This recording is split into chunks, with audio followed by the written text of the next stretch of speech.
అబ్బాయిలు అత్తారింటికి వెళ్ళటం, ఆస్తి మొత్తం ఆడపిల్లకే చెందటం వినడానికి వింతగా ఉందా? కానీ మన భారతదేశంలోనే ఇలాంటి ఒక అద్భుతమైన తెగ ఉంది. అదే మేఘాలయలోని కాశీ తెగ. వీళ్ళ ప్రత్యేకతలు ఏంటో తెలుసా?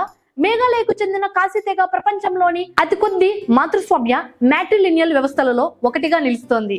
సాధారణంగా వంశం పేరు తండ్రి నుండి వస్తుంది, కానీ ఇక్కడ తల్లి పేరునే పిల్లలు ఇంటి పేరుగా వాడుకుంటారు. ఈ మాతృస్వామ్య వ్యవస్థలో ఆస్తి మొత్తం తల్లి నుండి కుమార్తెకు సంక్రమిస్తుంది. ముఖ్యంగా కుటుంబంలో అందరికంటే చిన్న కుమార్తెను కాకద్దు అని పిలుస్తారు మరియు ఆమె ఆస్తికి ప్రధాన వారసురాలు. ఇక్కడ పెళ్లి తర్వాత అబ్బాయిలే భార్య ఇంటికి వచ్చి ఉంటారు. ఆడబిడ్డ పుడితే వంశం నిలబడిందని పెద్ద ఎత్తున పండగ చేసుకుంటారు.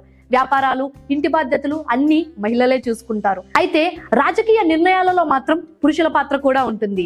ప్రపంచంలోనే అత్యంత అరుదైన మరియు మహిళలకు అత్యున్నత గౌరవం ఇచ్చే సంస్కృతి వీరిది. మారుతున్న కాలంతో పాటు ఈ సాంప్రదాయాల్లో కొన్ని మార్పులు వస్తున్నా కాశీల జీవనశైలి నేటికి ప్రపంచానికి ఒక ఆదర్శం. ఈ వింత సాంప్రదాయంపై మీ అభిప్రాయం ఏంటి? కామెంట్ చేయండి. మరిన్ని ఇంట్రెస్టింగ్ ఫ్యాక్ట్స్ కోసం ఫాలో అవ్వండి మన రన్ టీవీ తెలుగు ఛానల్ ను సబ్స్క్రైబ్ చేసుకొని. This is your Shalini Priya.